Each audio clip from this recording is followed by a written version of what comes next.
Everybody, thanks for joining. Thanks for being part of this. This is the official christening of our podcast. We are just opening and recording our first episode. It's going to start today, and we'll hope to have it out within 5 to 7 days. Hope you guys enjoy it. This is for you guys. Cheers to Goblets even. goblets for enjoyment. Sean, what do you want to say? To episode 1 and beyond. Mr. Rue, Tommy Wires, and Mr. J coming at you at a comedy club near you. And on YouTube, Instagram, Facebook, find us at Real or No Reels. Yeah. Ready, guys? Alrighty. Cheers to the future. Woo!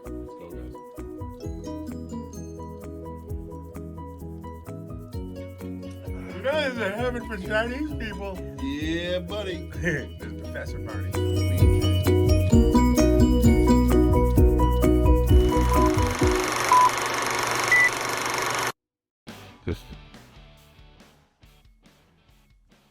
Welcome to Real and No Reels, everybody. This is our first episode of our first podcast. I am one of your hosts, Tommy Wires. I am your other co-host. I go by Mr. Rue. And I am Mr. J. How you all doing today? Good. How's it going, Jay? Doing all right. Good to see you fellas, man. Welcome to the show. The kickoff. The big premiere. That big premiere. How you doing over there, Mr. Wires? We made it. We put a lot of effort. We put a lot of time into this. We're happy you guys are all here. We're here to make you laugh. We're here to have some fun. I myself am a licensed electrician / upcoming trying to become a comedian. We'll see how that goes. But until then, I am a father.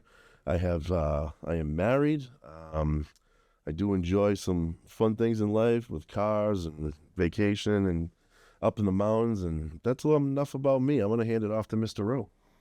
What's going on, everybody? My name is Mr. Rue. I am a stand-up comic as well as work for the Electrical Union.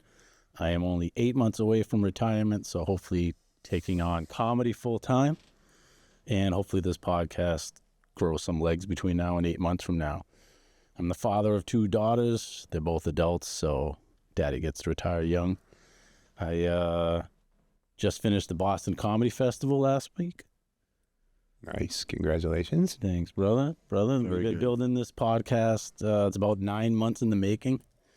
Changed it 2 or 3 times. Took on Jay as our producer and camera guy, and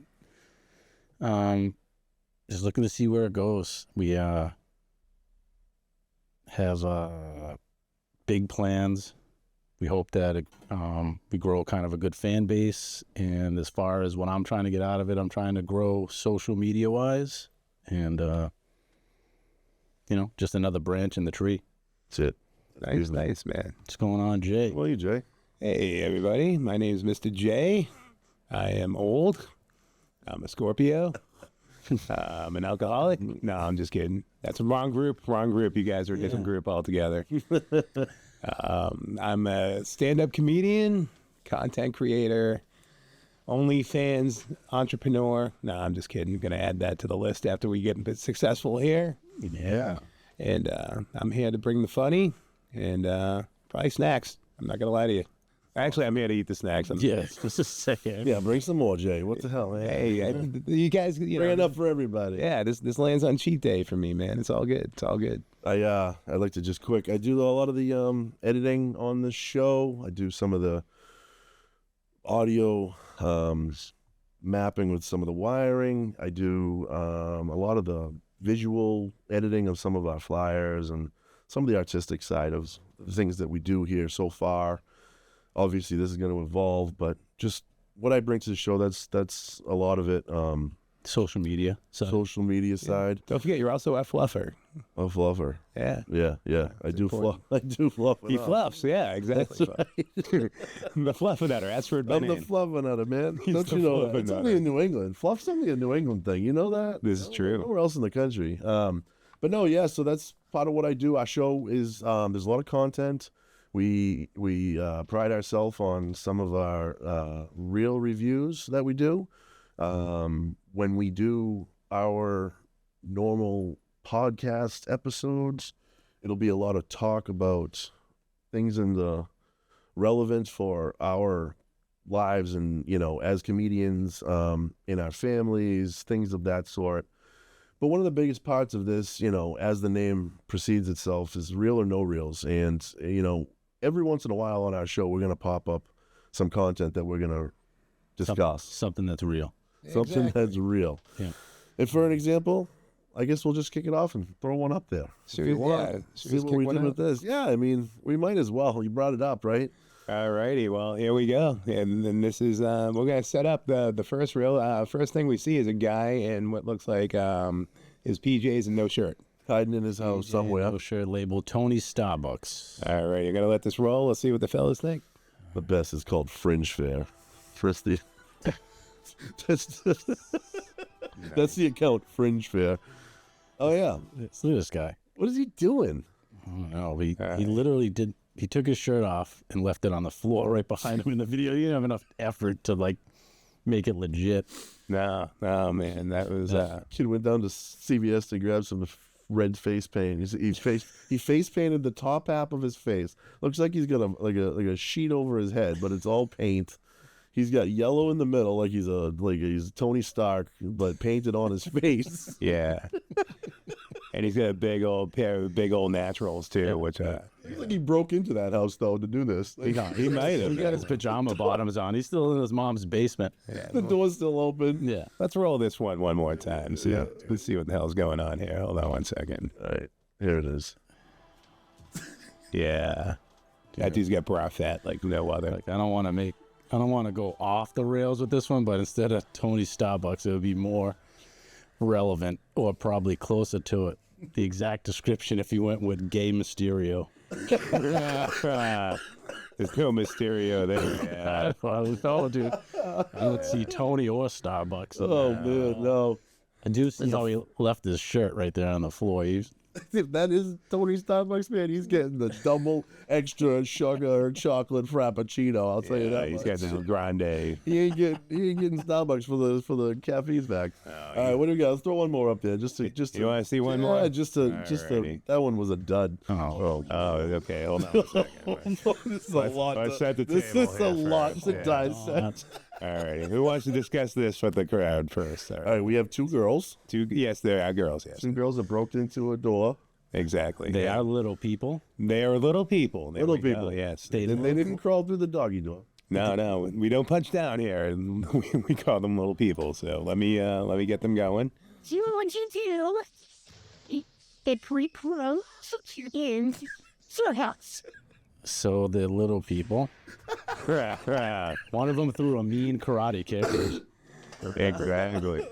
Wait, all right. Just hold on a second. They want us to respond to what would we do if they broke into our house. Oh, boy. And the next I'd put everything on the counter. shows a guy putting up a child gate to block them from moving from room to room. Yeah, man. That's pretty much the defense. That is it. That's all you That's how he's need. stopping them. That's all you need, baby. That's how he's stopping them. There you go. So that's one of our. That's kind of something we like to do here. That's going to be one of our segments. It's just a taste. absolutely. In the title of our podcast, Real or No Reels, the beginning word real, R-E-A-L, was kind of us as a threesome with the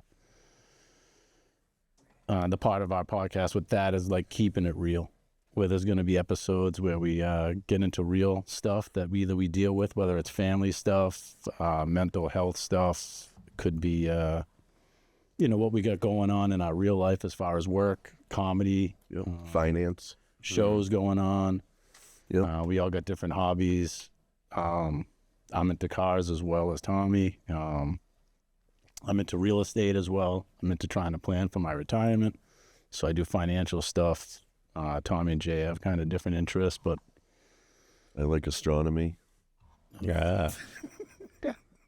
You like pastrami's more like. I actually like astrophysics more than I like astronomy, personally. Oh. There's a difference there. huge difference. Yeah. So, not astrology.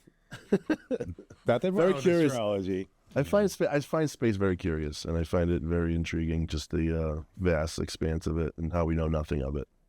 This is true. And cars. I am a car guy, but I am a fuel injected car guy. I am Yeah, more of carbureted. a carbureted. I am a early 80s and earlier car guy, and I just find cars now just a waste of money. No. They're not the same. To me, they're not the same. No. American cars especially. American cars ruled 60s, 70s, 50s. Yeah. Yeah. It was design, it was horsepower, it was 4 miles per gallon. I didn't care. But Is there anything wrong with the new cars? No, I do find beauty in a lot of the newer cars. I can't find the price point and how they're worth what they're worth when they do the same thing as the same cars that are half the price. yeah. But that's one thing. What else do I like to do? I like to spend time with my family. I like to go up into the mountains, like I said a little earlier. Like to do things like that: boating, four-wheeling, snowmobiling, dirt Camping. biking, camping, stuff like that. You know, just finding it's something that I truly enjoy. It takes you away from reality, takes you out of the city, takes you up to fresh air and do the kind of things that we like to do. You know, I know that's not the same for everybody.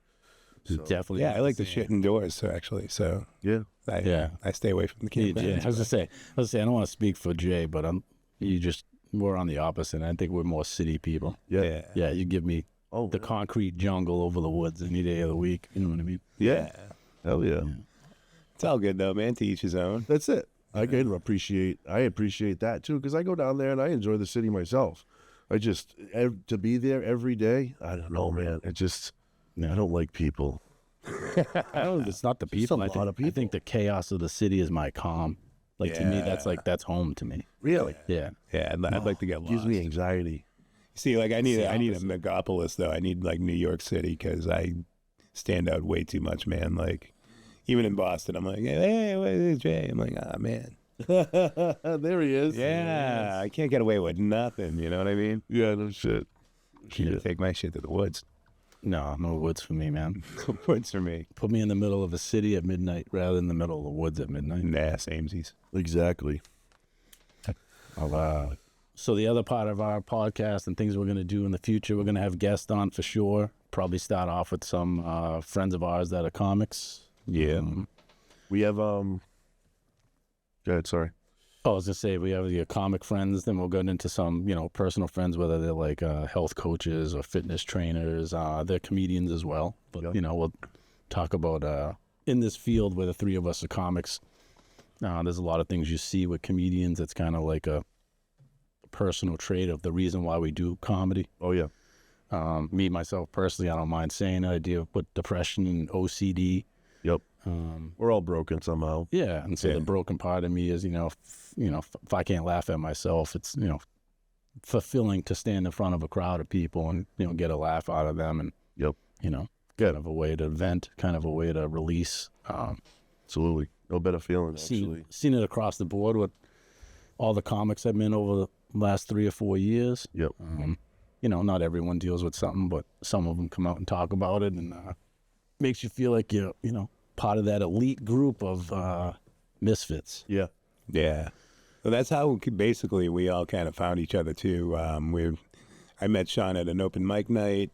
Within 8 seconds, we were talking about like, oh, we are mentally ill men, and there's not a lot of guys that are willing to share that with other people. And like honestly, like, and comedy was a big part of it too. But like me and Sean wound up just like talking in the parking lot, like after the show. And that became the parking lot sessions, and like little by little, then we found Tommy and what have you. But Pulled Tommy out of a trash barrel. yeah, you dusted him off. The raccoon was having sex with him, but but he had chickens. You know? Yeah, exactly. Yeah. But yeah, that's the one thing that like that is important to all three of us. Like we start off when we meet up, discussing how we feel mentally and sharing that and being honest. Yep. Which is what we're trying to do here. That's Is, awesome. Just promote honesty. Yep. And we bet that you guys are going through the same things we're going through, and you're sick of it as well. And you're not alone. And that's what we're trying to do. We're Yep. finding a family out here. And, Hell yeah. yeah, exactly. And we're getting it done too. And it's a lot of fun. Yeah.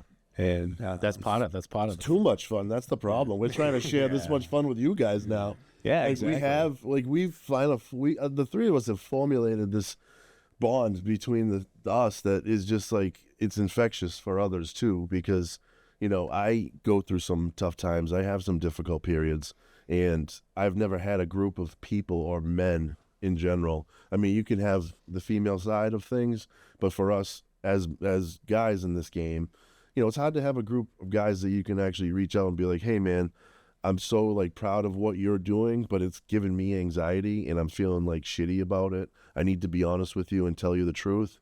And I'm sorry that I feel this way. Don't let it affect your lifestyle, but I just need to communicate this with you so you know how it works. Right. You know, and to have someone like Jay and Sean to be able to be receptive of that and also like, you know, mold that into how they approach me moving forward with certain things. It's awesome. So we want you guys to be involved with this. I mean, that's really the real side of this. The REAL side of this show is we just want to teach other people and kind of share the things that we've used to make it easier for us and communicate it and to help others and just see things through a different perspective. Yeah. Well, like, you know, to keep it real on a different note, like friends you've had since high school or friends you've had over the years that you've met, they don't vibe on the same level as a comic that's dealing with like a mental issue. Yeah. So they don't get it. Right. You know, you can tell your friend you're feeling down and out. You can tell a friend that, you know, they might love you and they might be your friend, but you're in a dark place that they don't understand. And it's kind of like the, Oh, yeah. you know, the normal saying is, man, I hope you get better. If you know, want to go grab a beer, let me know. That's it. But then the phone's silent. And then the phone's silent, you know. And then when you find someone that you know is dealing with it or has dealt with it, Yeah. you know, It's different. It's different. they understand. They know they got to listen sometimes. They know they got to give you feedback sometimes. They Yeah. know you're just going to vent sometimes. Right. You know, I'm not trying to take away from the funny of what this podcast is going to be, but there is a real side to it that I'm very passionate about. Understood. Same here, man. You know. I think for all three of us, that's why we came together at this. Yeah. I mean, comedy-wise, we're in different parts of our career, not by much. You know, I'm only a year ahead of Tommy. Jay's about 3 or 4 years ahead of me. We're all from the same area. We're all in the same scene. As crazy as that sounds, for those of you that know us, you know us, you know, and you know where we're at. That's right. For those of you that don't know us or that are getting into a comedy scene anywhere in the country, you're going to realize that, like, there is no speed. Nope. No. There is no, why does he get this and she gets that or this and that. It comes down to being funny. It comes down to being funny. It comes down to networking. It comes Yep. down to what you bring to the table, the type of comedy you choose to do, the way you present yourself. Positivity. Being positive has worked wonders for me. Insanely wonderful. I've networked with some people way above my league. Just by being nice. I hope they, just by them seeing me, be Yeah. nice on social media, and I hope that Absolutely. we get them on as Yes. guests, and that'll be one of the first questions I ask. You know, like, maybe I wasn't ready for this spot. You gave it to me. You know, can you speak upon that?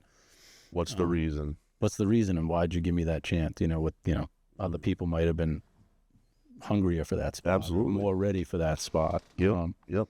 Thing is, when you do get those spots, You shit your pants. yeah, I guess that's the first thing, right? Anxiety. I kicks should in. I. I'm like, damn.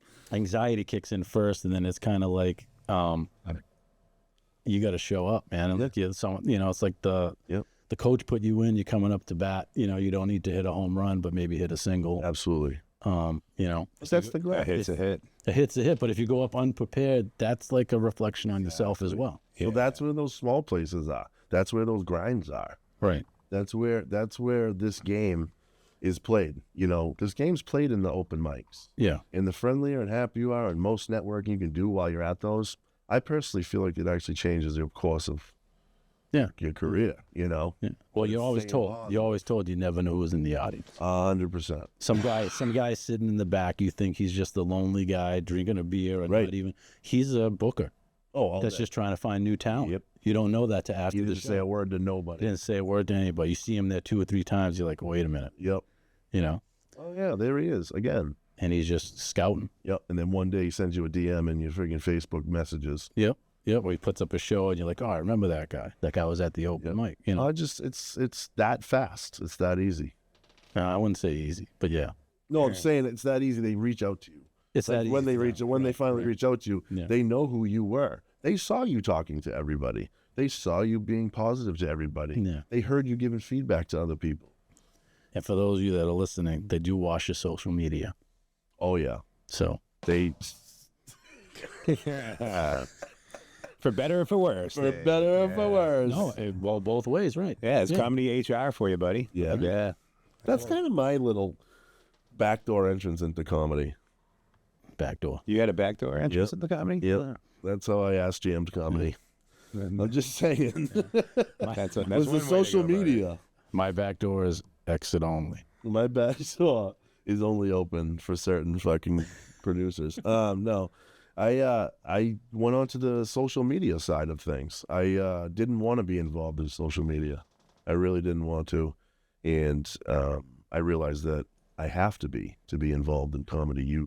One of the biggest Yeah. pieces of the pie of being a comedian is the social media aspect, because it's where you promote for promoters. It's where you're asked to be on things. It's where you do your funny stuff to get people to follow you that know you or don't know Yeah. you. It's the new Johnny Carson, man. Right. It's the new Johnny Carson. Well, you're selling yourself, but you could also hurt yourself. Big time. That's what I was just about to say. So when I do the stuff that I work on, I have to always be thinking about so many aspects of so many people's feelings, right? I don't want to say that I write my material to appease everybody, but I do write it in the aspect of, what if this group, or what if this family, or what if this race, or what if this creed, has, I don't want to offend that. You can make everything funny without offending people's true beliefs in a lot of things. And granted, don't get me wrong, I mean, there are certain things, but you have to draw a line somewhere. Yeah. Well, you can talk about certain things, but like if you bring up politics, you're losing half the crowd. See you later. If you bring up divorce, you're losing half the crowd. If so like, If you go too hard. it better be funny so the other half laughs. Exactly. Yeah, Right. I got a quick story. Last week I was at a mic, and this kid, Adam, who's really super, was hosting it. And this lady that was telling jokes was like an older lady, Indian, thick accent and stuff like that. And Adam comes over while she's doing her thing. He's like, "Oh, should I say she owns a 7-Eleven or something like that?" And I was like, "No, dude." I'm like, "Don't do that." I'm like, "Think of something better." And when he brought her off stage, he's like, "Hey, thank you so much for your jokes, man." He's like, "People mistake me for Mexican all the time too." And like, he got a bigger laugh because he actually put work into, instead of doing a stereotype that's going to punch down and make someone feel shitty. That was cool. Crappy. Yeah. Like, it's like cursing, like, honestly, like, it's a shortcut to because you don't want to do the work. Right. And in post-COVID world, man, and in the world we live in, where everyone's like, "Oh, we can't say that," and and you're gonna. Here's my thing: we need to get back to Some things. the conversations and being free to talk. And I'm gonna wrap it up. Keep going, dude. Oh no, it's just one thing that I Interesting. have to say about comedy, and everyone's like, "Oh, you can't say stuff, and you can't be mean to people." But my thing is, that's fine. You're not supposed to be mean to people, but like, picking out our differences is what makes us all get along better. Like, if you saw Gran Torino, and Sean's always mean to me. Sean's always mean to you, but Sarcastically. sarcastic. Anything for a laugh. But yeah, but that's the thing. Anything for a laugh. So like, that's if Sean, are you going to the solar eclipse? No. Sorry, Jake, keep going. no, it's all good. This is kind of like my deal, but no, that's I actually forget what I was saying. Sorry. Just perfect. Solar eclipse. Yeah, the fucking Twilight boy over here. He's the wizard over here. You said don't be mean. You can't be mean in comedy. No, but that's the thing. I think that I think here's my deal: is like, we need to get back to picking on each other. Yeah. And doing it in a respectful way, but like, we need to start pointing out each other's differences through humor again. Absolutely. Too many people are so sensitive. Yeah. It's the sensitivity. Yeah, But they're not, though, too. They're being told to by the media. Like, and they're looking at the table like, should I laugh at that joke? Right. So and so's not laughing. That so and so could be their boss or something. Right. And they don't want to laugh. But it's like, you're coming to a comedy show. Yeah. yeah. Like, Why'd you get into comedy, Sean? I mean, well, to break off something from what Jay said, COVID hit I think in New England anyway, since COVID's over, people had this real thirst to get out. A lot of people use COVID as a way to be like, I'm going to do something I've never done before. They got into comedy because the comics in New England right now, it's an explosion. Yeah. But the mics that you can go to, thankfully for the venues that lost money during COVID, which I don't wish that upon anybody, but No. they're open to open mics. They're open to Yeah. comedy shows. Yeah. There's 1,000 producers in New England. There's 1,000 shows. Like, you can see comedy in New England any night of the week within 30 minutes of your house. Yeah. And the comics are good around here.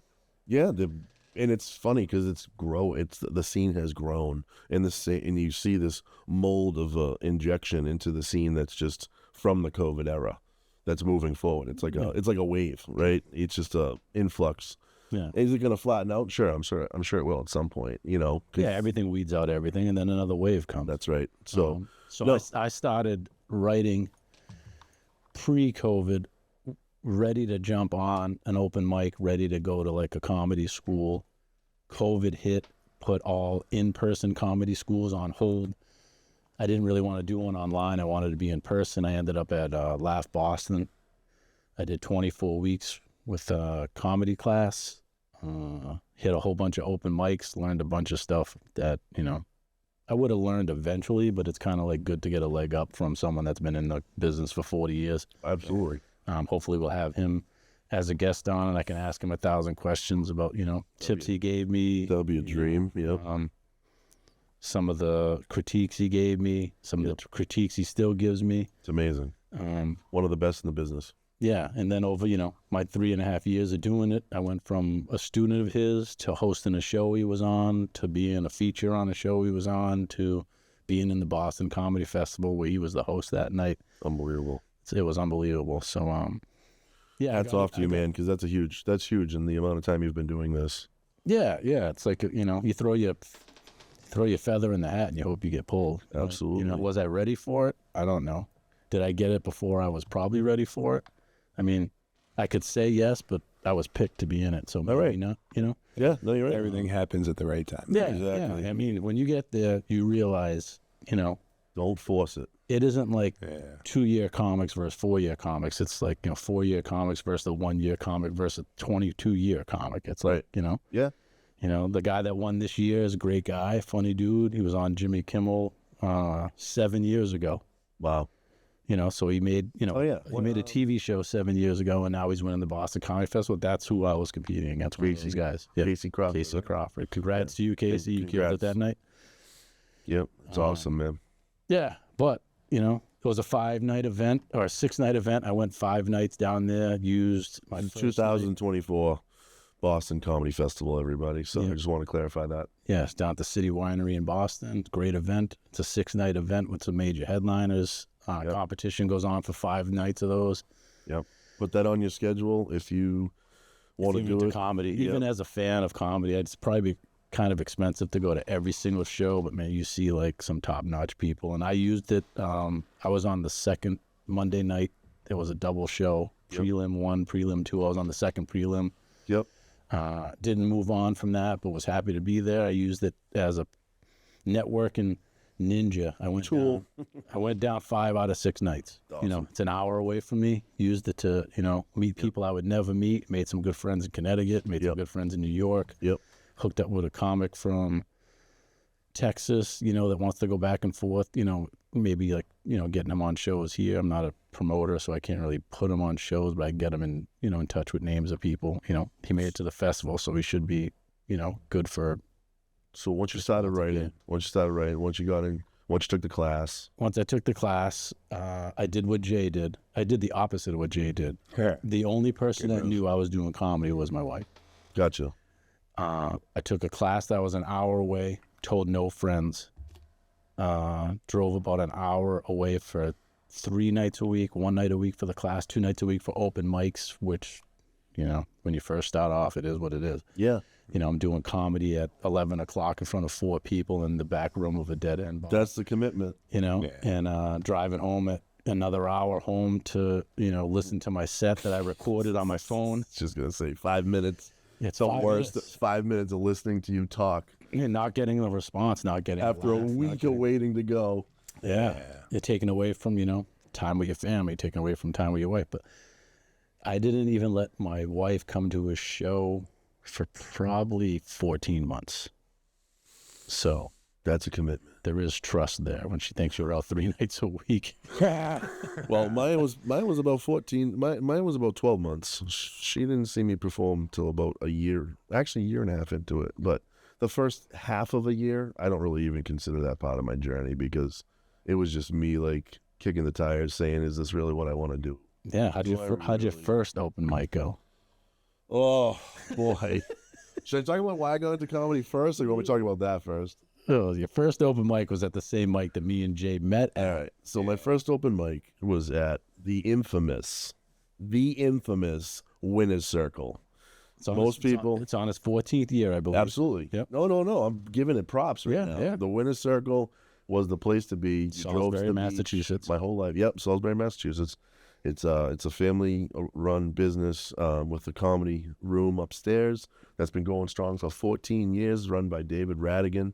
It's a fantastic place for young comics to showcase what they have. Dave's very open and likes to see young, new comics come in and run their stuff. Fantastic. I met him through my brother, through another friend that did comedy there once, and he gave me the contact information. I reached out to him. I said, "Hey, you don't know me. I'm sorry. I'm trying to get into comedy. I was wondering if I could do my first mic." First time I went, I chickened out. I didn't go up. Second time. yeah. Second time I went, I didn't go up. Was your name on the list? My name was on the list. Both times. Both times. You backed out. And I backed out. It happens. And I told Dave, "I'm so sorry. I just can't do it yet. Can't do it yet." Yeah. It was embarrassing as hell. I don't know what's worse, going up and not doing well or just bailing before you even get up, So did you do a mic before you took a class? No. Okay, that's the difference. No. I had no experience. Hold on a minute, though. I had a 40-year Boston legend as my comedy school teacher. Yes. I would rather do 100 mics in front of strangers. The nervousness I had to drive an hour. But you took a class, though. You had some sort of skill set. I know, but our first class Yeah. was get up on that mic and tell me a joke. You've never been there. There shouldn't be any expectation. Well, no, but the stress on myself to perform for this person, Yeah. as far as to be like, Good. to get some kind of feedback. Trust like, me. Yeah. I literally was 36 years old and on this planet for 36 years, and I thought I could do this, and I obviously could not. The third night, I went. I thought I was actually going to get on. I didn't. I went out and I puked in the parking lot in the back of the Winner's Circle because I was so nervous. Mum spaghetti. All Mum right. spaghetti. Yeah. But B-Rabbit. Did you go up that night too? I did not go up. So you're on 3 strikes. 3 strikes, Yeah. and I didn't go up. But I was so blessed to walk in the night that, I think we can say her name, right? No. No? We met one of my best comedy friends out there. And when I was on that, I met this girl that I knew, and she just took a class with a comedy coach. And I ended up linking up with him and signing up for his class. So I ended up doing his class for 6 weeks. And then after that 6 weeks, I kind of hit the ground running. I started doing my thing. Still And friends with her? Still friends with her now. She's a kick-ass person. She had 6 week head start in the comedy world than me. Yeah. And she's like headlining shows in fucking Connecticut now. She had a 6-week head start, but she's 3 years ahead of you. sorry for swearing. Yeah, she's got 70 years ahead of me in comedy. It worked, though. No, Worked it out. did The not. girl It puts in the worked work. out She put- phenomenal. No, but I my mean, God. she puts in the work. No. I'm not blaming any of that. I'm just saying how bad I am at comedy and how good she is. Well, Jay, Jay's been around. Some people have a rocket ship. Jay, too. what They're year? good. What year of comedy you on? Oh God, I had to take a 3-year break because I got hurt at work. But I'm probably on year 7 to be honest with you. So if you go back 7 years to the guys you started with, there's people that are with you, there's people that are behind you, and there's people that are way ahead of you. Like, Oh, God, yeah. yeah. It's just like, it's the thing is too is like you see a lot of people and then you just don't see them anymore. Yeah. I don't know if they thought like it was a, I don't know if they. There's thought no like- path. There's no path but to keep at Grinding. it, to keep at it. Like, Yep. Don't give up. Well, yeah, because like honestly though too, like there's a million different flavors of comedy you can get into. Like if you're not like in the stand-up mode, be a writer. You know what I mean? Like you can put together shows. Like there's like a few thousand different things you can do comedy wise. That you don't have to pigeonhole yourself into like just standing up and doing comedy. Like, two of the kids that I started my comedy school with went all the way through. They were decent at stand-up. They both tried improv and never looked back. yeah. They're like paid improv, Wow. so See, I like the they're aspect funny of cats. I love the aspect of creating reels and doing videos and throwing Jello against the wall and trying to make people laugh in other ways and try to get the views on my social media. That's one of my jams. I love stand up itself. I don't get a lot of stage time at the moment. I do have open mic time and things that I do, and I am on shows, and I appreciate all the producers that put me on. But in the meantime, while I'm off to the side, I've been doing a lot of the content creation, Yeah. and I do enjoy that a lot. Yeah. But one of your videos got over 1 million views. It got over 1 million views, except my face wasn't in that one. That's Probably why. They hooked you right in. They hooked me in. It was my fourth reel I ever made, and I got 1.3 million views. Yeah. Nice. Who's the joke really on? Yeah. Me. Yeah. They got all the money for it. I got nothing for it. If I was like 5,000 followers and I was 60 days in, Yeah. and I got that 1 million, it's 0.001% Yeah. payment per view. That one reel would have been a $10,000 check. Yeah. It's ridiculous. Yeah, it's like giving your kid ice cream for dinner. That's it. One time. You Right. suck. You're in. Oh. You're in. Facebook is a drug dealer, and content is their product. Yeah, dopamine is their product. Dopamine. Yeah. Oh, it's so bad. But anyway, so I got into comedy because I was a little kid when Adam Sandler was big. And I loved Adam Sandler. He was huge to me. He was like my favorite comedian. I had all his mixtapes. I listened to all those over and over and over 1 million times till they burned out. I know every single friggin' joke on that CD. You're gonna go to the Big Ragu concert? Eat out the goat. Right to the Gotas. Oh. It's okay. It's okay. Told me with Willie to friggin' the janitor, the high school janitor. Anyway, so Best pals. that came out, and then there was a- Yep. New Hampshire cat. Yeah. I love it. I know it's from Manchester, dude. Like it's ridiculous. 30 miles away. 30 miles away. I literally and then on top of it all, now looking back, like that guy, just in general, is one of the nicest people in the entertainment world. Like the things he gives back towards, Yeah. and the charities and all that stuff. Anyways, I got into that. I loved him. He was fantastic. A movie came out. Was one of my most favorite ever. Ended up becoming my nickname, and it ended up. It all flowed into me going out, and I ended up going to Vegas when I was 15 years old. My parents, they wanted to take us out there, so we went out. I saw George Carlin live Oh man. before he died. I saw that guy on stage. He said the C word Me. 72 times in Yeah. the show. Okay. My mom left there devastated that I heard all this stuff. I was addicted. I loved it. I'm like, how do I do this? How do I get up on that stage and make all these people in this room smile and laugh like this? So then right after that happened, it turned into the Dane Cook era. Oh, yeah. So I rolled right into the Dane Another Cook guy. era. Unbelievable comedian. 30 miles away from you in a different direction. Exactly, dude. Yeah. Like, why are we in this epicenter of an area that you can become prolific in this by being here? So I went to 3 or 4 of his shows, and then I ended up going to one on New Year's Eve down in Boston at Laughs. I think it's the upstairs of Quincy Market. What is that called? Comedy Connection. Yeah, Comedy Connection. So it was right there. I had the pass. I met him. I took a picture. I still have the picture, and it's like I just loved it from that point forward. That guy exploded. From that point forward, I loved comedy so much. And I was just natural, like the person that makes people laugh when we go places or like, keeps people entertained. Everywhere I go, being a contractor, it's like you see someone, it's like, oh my God, they're like family. Everybody becomes family, one after the other. So So the bonus for you as a traveling worker, yes, you get to hit open mics in all different states. You've already hit Tulsa, Tulsa. I hit El Paso. Those aren't states. I'm sorry, town. Sorry, those are towns. I hit Oklahoma. I hit Texas. This is what happens when your family takes a vacation to Vegas and brings their kids to the George College. You should have taken him to school so you could take some. All right, sorry. All right, I Oklahoma. didn't know if it was a test. He was like, I'm going to say this.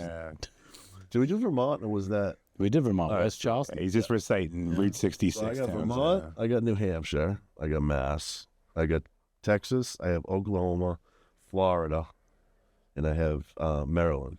Yeah. Does your probation officer know about any of these, by the way? Outside New England, let's keep that on the DL. Yeah, that's what I thought. Yeah. That's what I thought, buddy.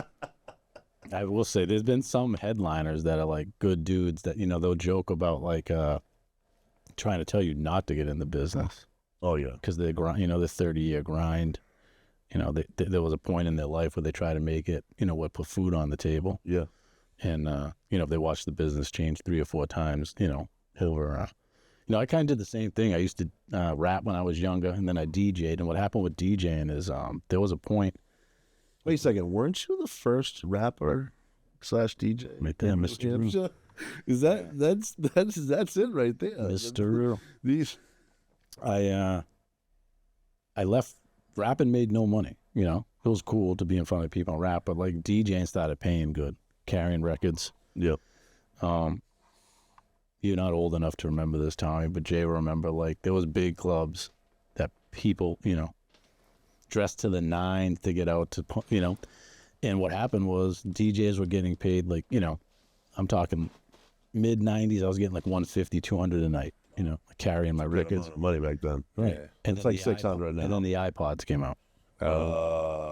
So some, So you were hauling records? oh, I The loved it. crates, dude. I loved it. You Milk crates full of records. I loved it. No way. And living in New Hampshire, there was no record stores up here. I would drive down to Boston. The old Strawberries, Yeah, 5, 6-story Strawberries. Downtown Crossing, baby. Right? Yeah. And then there was DJ Manolo from Avalon, owned a record store across the street. I remember the DJ's name. I don't remember the record store. And those things were like $12 to $20 per song because they were singles. Yeah. They're like 33 and a third singles, too, man. Like, Yeah. big. No, I was 12 inch. Oh, you were 12 inches? Yeah. So like iPods came out. So instead of carrying 2 crates full of records that I mixed and put them in order, like it's this song to this song, when I get to the club tonight, I'm doing a 2-hour set. These kids would show up with 2 iPods, got 1,000 songs in each. They got a digital mixer in the middle that makes it so they can't basically ruin a mix. You can't be wrong. And then when those kids got good at it, they would go DJ for like $50 a night. What? So all these people that like, I should have stuck with it, but I'm like, I'm not going to take, $150 pay cut a night to compete with these kids. Right. And I'm not going to lie, their mixes were flawless because, the beats per minute and everything was hooked up. I just got out of it, but Yeah. it's Probably back a good around. idea. It's back around. If you look at like the guys my age, The kids were little too they're then, back weren't spinning they? wax. In the early 90s, I didn't even have kids yet. Yeah, kids. Yeah. So Yeah, but Wax is back, man. Our boy Johnny Dow. Like, he only he's the works. man. Yeah. So Johnny Dow. I just speaking of the 90s, I actually ate a glue stick in 1991 in kindergarten, just for a personal reference of time for you guys. Still in your body. Still in your body. Proud day for your family. What year was that? 91, I was in kindergarten. In 92, I graduated. You were high in school. kindergarten? In 92, I graduated high school. Yeah, dude. I had a kid by then, man. Yeah, you did. Me and your Yeah. kid are like the same age, aren't we? I think so. Listen, Grandpa Jay. I know. Let's go. It's almost time for some friggin' metformin. Yeah. So yeah, no, I actually swallowed a screw once. I was a little kid. What was his name? And my mom had to go in the bathroom and squeeze through my shit every single time. To make sure it was there? Then I make sure it was there and it went through me. That's what you used to have to do. Yeah, really be excited to do that. No.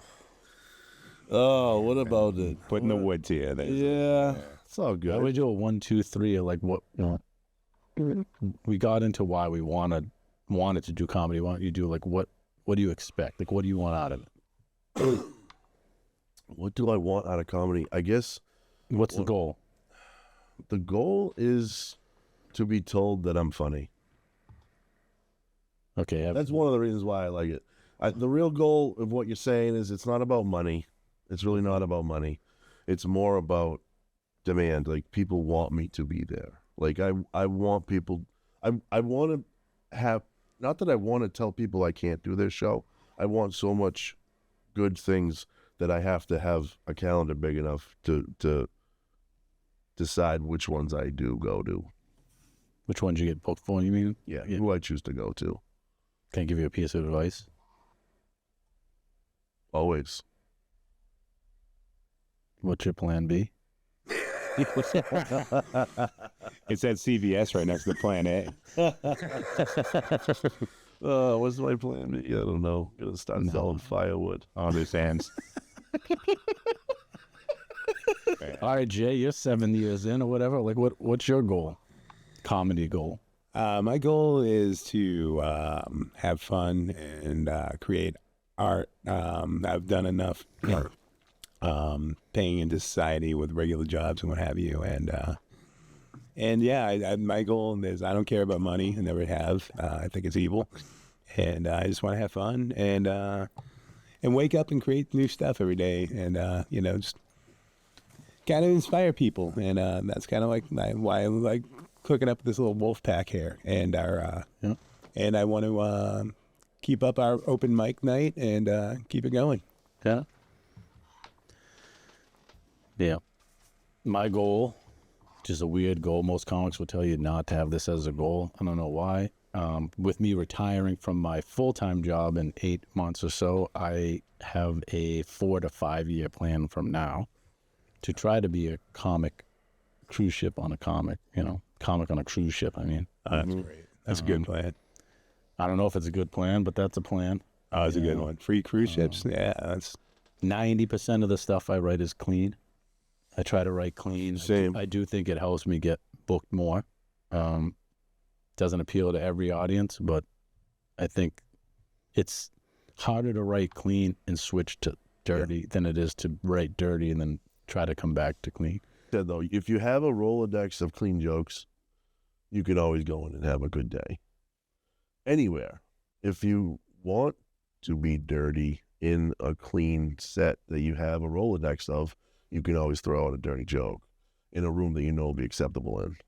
Yeah, I mean, You want to be able to be acceptable to be booked at a church, right? Because that's where right in a You church, know? in a church in place, which I've done. One of my I best, know. one of my best sets was at a You church know. for 300 people. you've been sending that picture to every booker since. That video gets me work. I'm just kidding. Where it could hurt is if you have a host that starts the show off semi-clean and then the first opener, crushes it being dirty, Yeah. and I got to follow that. Right. And I'm not really a dirty comic. Vice versa, I go up clean and do, mediocre sometimes, and then a dirty comic comes up. And, Right. I'm not setting the table for that. They either launch with it or it could not work as well because, you It makes sense. don't know I what mean, the- you don't know what the audience is in. I can see both sides of that. Exactly. It's tough. One of And our bookers that gave me a bunch of shows. I don't want to use names on the first podcast until we bring them on as guests. Yeah. Gave me a ton of opportunities. I owe the world to him. He knows it. I thank him all the time. He's a promoter locally. He puts on shows where he takes no profit. That's dope. He's all nonprofit. He Good picks a guy. nonprofit. Yeah, The he's a good good and dude. the good and bad about that. I don't really have much bad to say about the good about it is you kind of know what kind of audience you're going to get based off the nonprofit that Sure. is in the venue that night. Yep. Gets good venues, sells out 90% of the shows he puts on, maybe even 95% of the shows he puts on. Yep. And then, based off of who the nonprofit is, you can kind of gear maybe the age group that's going to show up or the Yep. type of person that's going to show up. And, you just tailor your Right. set kind of to that crowd. And It must be tough for him though too, because it's like he gives a lot of chances to certain people, and then those certain people come and they can't clean up their set, and then he can't use them. So it's like it's a tough spot being I think it's a fair spot. No, it is a fair spot. He's giving any promoter that puts you on a show, you have to sell yourself. You're the product. You're the product. You have to be the product. And if you have dirty material and you're in a clean room and it doesn't work, Your choice. it's your choice. And unfortunately, the choice of you being on a show again is now up to them, Exactly. which is fine. It's totally fine. No, but that's for all of us everywhere. Everywhere. Yeah, unless you put on your own 100%. shows. You know, That's the thing. I mean, it's like there's no book to comedy. There's no rules. There's no one's going to teach you this without failing. You have to fail at it to learn from it. Unfortunately, it's one of the, like sports. You don't win. no, You either win or you learn. You don't ever lose. no. The If only you rules don't- are show up on time and don't steal jokes, and those are the Oh rules. my God. Just that's a whole other topic, stealing jokes. Well, a lot of people We'll talk leave it- down. We'll leave it at that. A lot of people weren't fans of comedy classes. The number one thing in a comedy class I took was very realistic, I will say. Yeah. Because first day in class, he's like, I can teach you all the ins and outs of how a mic works, how a show works. I can't teach you how to be funny. Yep. Right. And there's a comic around that says, everyone's a comic, but not everyone's funny. Right. And I didn't even want to call myself a comedian. Like I refuse to tell people I'm a comedian. I'm not a comedian yet. yeah, we're not in long enough. If I get a TV deal or I'm on Netflix, I'll be a comedian. Yeah. To that point, I'm just a guy that does comedy sometimes. I'm around those people. Or we're around those people at shows. All right, listen. We're 1 full hour into this. Okay. You want to throw a couple reels on real quick, and then we'll have our exit? What do we got? Jay's got something lined up. Oh yeah, You want to throw up another reel? I'll throw up another reel. Why not, my friends? There. And this is how, Hold on 1 second. Here we go. if anyone wants to know how we're going to get. So the electric. Let's set the table here. Okay. Tell me what you're seeing here, fellas. All right, we got a 2x4 with 2 pieces of Romex going through a house that's framed, and it looks like a guy holding a hole saw. It's addressed as electrician versus plumber, an ongoing war. That's Here we war as go. old as time is. There we go, All right, baby. Here we go. I just ran my wires. Today, running all his wires, did a pretty good job, but he went over where my drain line is supposed to go on the wall. You know what? That's fine. I'll just go around it. I respect him. Hey, takes his whole saw and drills through the wires and the piece of wood. There you go. He's giving 0 F's to that wiring. Oh, man. There you go. Oh, God. Don't even give me the topic of plumbers today. Is This is there, episode 1. is there an older fight, though? Like, the two, like, plumbers always battle electricians, and I feel like sheetrockers always battle, like, painters. Dude, it's like Tom and Jerry, man. Yeah. That's what it is. Cops versus firemen. Oh, man. Yeah, like, Now I love all my plumbers out there. how many, like, plaster people have plastered right over the outlet? I've done that. I come back and my wires are pulled right out of the wall, and the hole's going right through it. And I'm like, oh, my God. I got to go either behind it or pull it another Was it way. was it marked and you went over it? Like, Nope. that guy clearly. Oh, so No. that guy clearly. So went over here's it. the thing, right? Plumbers, they don't have a whole lot of option of direction. Because of gravity. No. They have to go down some walls and some ways and through some bays because that's the only legal ways they can go because they do the size of the holes. So, anyways, it's funny to me. I like that one. That one's pretty good. Who picked that one, dude? I like it. Nice, nice. man. You guys want to do another one? Probably picked because you're an electrician. Yeah, throw another one. Yeah. Yeah, that. I can see the writing on the wall on that one. All right, there we go. Let's set the table on this one, fellas. What are we seeing? We got puppy in the middle of 2. Looks like It's labeled typical siblings. So there's a little baby puppy. chocolate lab. Yeah, and we got a golden lab. Yeah. 2 older golden labs with the puppy in the middle. we got? The Yeah, Let's parents, see what's. someone's holding something in their hand. Oh yeah, looks like ripped paper. Like someone Yeah. did something bad. Oh yeah, they One did. dog's raising his hands. Oh. He's dry snitching. Oh, man. So the He's like, So so the- don't play that way. so the mom's asking who made this mess. The puppy completely 180'd. Oh, He's out. Yeah, pieced. and then you get the one on the right that's just straight up narking them. Knock it up. Yes. He lifted up his paw slowly and tapped his partner in the face, Awesome. who turned quickly and headbutted the other dog. That is what you get for being a snitch. Oh, so before we sign off, I just want to kick off one more thing. We decided to start our own open mic. Yeah, buddy. Yes, I'm glad you remembered to get to We're this. 6 weeks deep into an open mic at the Grill 17 Pizzeria on Seabrook on Pine Street on Monday nights, 8 to 10. 8 to 10. The reason we picked that place, I started trivia there over a year and a half ago. I was a trivia guy there from 6 to 8 on Mondays. It's a family-owned business. They are awesome people. They have the most ridiculous prices on food. It's awesome. Within a 50-mile radius, if not more. If you can't starve with that With the price? restaurant in your town. No.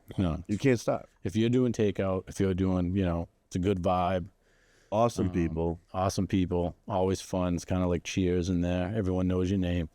They got a nice setup too. It's nice. They got like a bar area, Yep. and then they got a big overflow area. They do something every night of the Yeah, week. yeah. It's like a nice hall in the back. Yep. It's kind of cool. It's a cool setup. So I switched from being trivia guy to a bartender. They took me on as a bartender. Now you did. When I took over as bartender, my man Mr. J took over on trivia. Yeah, buddy. He's still doing it every Monday night from 6 to 8. And my comedy picked up. They wanted me to work 2 nights a week. I really couldn't. So I stopped doing trivia, stopped doing bartending, decided that anything I do at night was going to be comedy, whether it was a book show or an open mic. That was about 6-7 months ago. Jay took over. And 7 weeks ago, we decided, why don't we piggyback? Jay does family trivia from 6 to 8, and we started our open mic called the Real and No Reels Open Mic from 8 to 10 at night. It's actually Real or No Reels comedy experience. The comedy experience. It's technically an open mic, but it is definitely more an experience. Experience, yes. We got We do a couple things different than regular mics. We Yeah. don't have a host. no hosts. I use a God mic. I punch people out with music, or one of us will punch people in and out with music. And we have a thing called the Reel of Fortune. Yeah, buddy. buddy. So every comic's name gets put on this reel. The opener of this show spins the wheel that tells you who the next comic is. When you're done with your 5-minute set, Yep. you get 2 scratch cards. Yep. The New Hampshire scratch cards. You get to keep one and hand out one to an audience member. You are allowed to hand out both if you don't want to keep one. Yep. It's just kind of an experience of the show. Yeah. We have a sign-up genius to be on the show. We take 10 sign-ups a week. If we hit our 10 early on in the week, we'll pick a feature for the show. They can be on a 10-minute spot. And they get to pick their They get spot. to pick their spot. They don't have to deal with the reel. So if we get busy and we stay busy, we've been busy up and down over the 8 weeks. Yep. We've had our ebbs and flows. Oh, this is week 7. Tomorrow will be week 7. It's technically week 8 because we took one off to watch you perform at the comedy festival. That is So true. Touche. I'm just calling it. Okay. You know, I labeled it actually 7 last week, even though it was supposed to be Oh, okay. 6. We skipped it. When we skip a week, we're just gonna keep numbering it. But anyway, so we have So that. It's yeah. fun. It's good. Yeah. We have had some when there is someone that's more of a headlining spot in the comedy world, we will be choosing a feature potentially for those evenings Yeah. when that guest graces us with their presence Yes. because they're usually a home run, slam dunk, fantastic show. So Good for the audience. yeah, good for the audience, good for the new guys too. It's pretty awesome that we've had a couple really good name comedians come through just for the aspect of the new people to be able to communicate with them. So Yeah. we thank you for that. We anticipate and hope more want to. Yeah. Well, it's a mixed bag. We've got some people that have come a couple times that haven't done comedy in 5-10 years that wanted to get back into it. I will say for me, the 2 main reasons why I started it, going back to the J thing, is open mic to me. A lot of the open mics I've done in the past, they're kind of run like a business. You get there, you wait for your 5, you do your 5, you get out. Me and Jay met at a mic where I met a lot of people at this mic that are friends to me this day. Is like the vibe. Yep. I want to go in. I want to be at a mic that encourages other comics. Right. I want to be at a mic that people pay attention. I want to be at a mic that a headliner can come through and do 5 or 10 and mingle with a guy that's never done a set before. Absolutely. And still feel comfortable. So Yep. like the 3 of us put our name on it. The 3 of us are running this open mic. we make it like a conscious effort. If I'm on the mic and I'm on the sound, Tommy's taking pictures. We try to make a reel of every single show we do, which we do. Then Jay's networking with everyone that's there for the day. And we rotate. Jay might be taking pictures in Tommy's network, and I might be taking pictures, and Which Jay's is on the nice. mix. And It's good for us because we can balance the load. We don't have to all put it on our shoulders. We know some people in the industry that put it all on their shoulders, and it gets exhausting. yeah, get burnt out. You get burnt out. We kind of, for us, it's kind of like, hey, I get to hang out with 3 of my buddies, and we get to go do our open mic. To me, it's band practice. I'm in a band Exactly, cage, and we get to try open. We get try to get jokes every week, and it's been good for all of us. So with us coming up on the 7th week that we've run it, I think we just hit 54 new comics. We've had repeats, obviously, but 54 comics that have come through. Good feedback from everybody. Which thank you every one of you that have been there. Oh yeah, yeah. And sign up, message me. I'll put you on the list. And we picked a day that, you know, a lot of the mics that we go to, it's not on that day. Yeah. Like we did this so that it would be in addition to those ones. So if there's people that are trying to hammer down and trying to get on a lot more shows, a Monday night was kind of not really a night that a lot of shows were on. No. So when we chose this a month, 2 months ago, or 3 months ago when we were conceiving it, that was a big part of it. We didn't want to step on anyone else's toes in the area. You know, we picked a different night for that reason, so that we didn't have any competition for that. Yeah. You know, so we really, With our network of people, we've had really good luck getting some good comics. absolutely. Where the anxiety and the stress comes in is trying to get a crowd for those comics every week. Right. Our lowest crowd has been, 9 to 10 people. Yeah. We've had over 40 twice. Oh yeah, I couldn't stand room only. Yeah. So And we have our Facebook page, we have our Instagram page. Sign Up Genius on Sign Up Facebook. Genius. Go to Real or No Reels on Facebook, and you'll see the Sign Up Genius on We got our there. YouTube page. Everyone's welcome. Yeah. you know. And each page kind of does different things. So following along on all of them is good for that. Our Real or No Reels Facebook page does a lot of the recap reels, the pictures of what's going on, the paid flyers for what's going on ahead of that. Our YouTube is probably just going to be our shorts. It's going to be our long form format of our show. We're going to be on iTunes.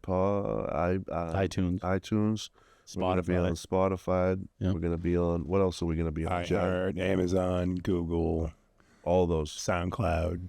So everybody that's on those systems, whatever you want to call them, log us in. It's going to be Real or No Reels everywhere across the board at Real or No Reels. We want to just keep you guys coming back. We want to go over topics that you guys care about. If you have things that you want us to discuss, or you want to have our personal opinion or our view on certain things, reach out to us through our email. Same thing, realornoreels@gmail.com. We want you guys to enjoy this experience. We're enjoying it. It's a lot of time away from our families, a lot of time away from what we do, to give this whole experience a thing. We put a lot of thought into everything you're looking at, everything you see here, all the video, the footage, the sounds. I mean, we thought about every aspect and then rethought it 10 times before we actually pulled the trigger, and today's the day we did it. 9 months. 9 months. 9 months. 9 Gave months. birth. We gave Yes, birth. Gave birth. Yeah, Birth. we can see. I actually, Hopefully to a winner. yeah. Yeah. Yeah, it was May. I think it was May 13th is when we came up with the name. And from that day forward, we've just been trucking away.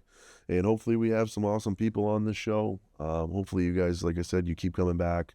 Maybe someday we'll have sponsorships we'll have to stop the show for, but we'll figure that out when we get there. Yeah. But till then, we're sponsored by, what is it? Moscato? What brand is that? Brute. What is it? Machio. No, Machio. that's not Machio. Let me see. Is it Machio? Is this Moscato or Machio? No, Prosecco. Prosecco, buddy. Machio. Prosecco. See, I don't There drink. you go. Give it back. All right, so what are we going So who's sponsoring us? Good Lord. Alcoholism. Tractor Supply. Exactly. Go down and get your All pellets. Before we sign off, I'm just going to say my name is Mr. Roo. Find me on Instagram, Facebook, YouTube at Mr. Roo, and it's spelled like that. Right there, guys. MYSTARU. Look forward to many more of these. I know when we have guests, it's going to be like we have segments. We don't want to give them all away tonight. The Reels was one of the segments we have. Yep. We have other segments where we're going to be like quick minutes. Yep. They're going to be funnier. They're going to be more topical. Yep. Yep. It's going to be kind of like a talk show where they go into once they get a guest, the guest is not going to know Right. until they get here, different things that we're going to do with them. Yep. So that was my social media. I am Tommy Wires, TOMMYWIREZ. Make sure you remember the Z. That's what differentiated me with every other person with the last name Wires.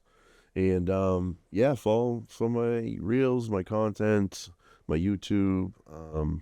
I look forward to keeping you guys entertained here on our show. And Mr. J, why don't you close it out, my friend? All righty. I am Mr. J, government name J Gillespie. And my socials are Mr. J Gillespie at Instagram and just regular old J Gillespie on Facebook. And hit me up. Send me nudes. Yeah. So That's why I'm here, man. You're going to get 7,000 pictures of guys in their underwear. That's what he asked for. I forgot about that. Yeah, I did. He did not specify at all. That's all right. Whatever, Jay, right? Who cares? Yeah. Skin. Who It's a cares? hit, man, Take those camping with Tommy. Oh, what happens in the woods stays in the woods, baby. For those of you out there looking at that eclipse thing, don't burn your eyes out. Oh, God. All righty. That's episode 1, everyone. Thanks for watching. Thanks for paying attention. We Jay. just want to give a big peace out. Yeah. Hey, Peace out, everybody.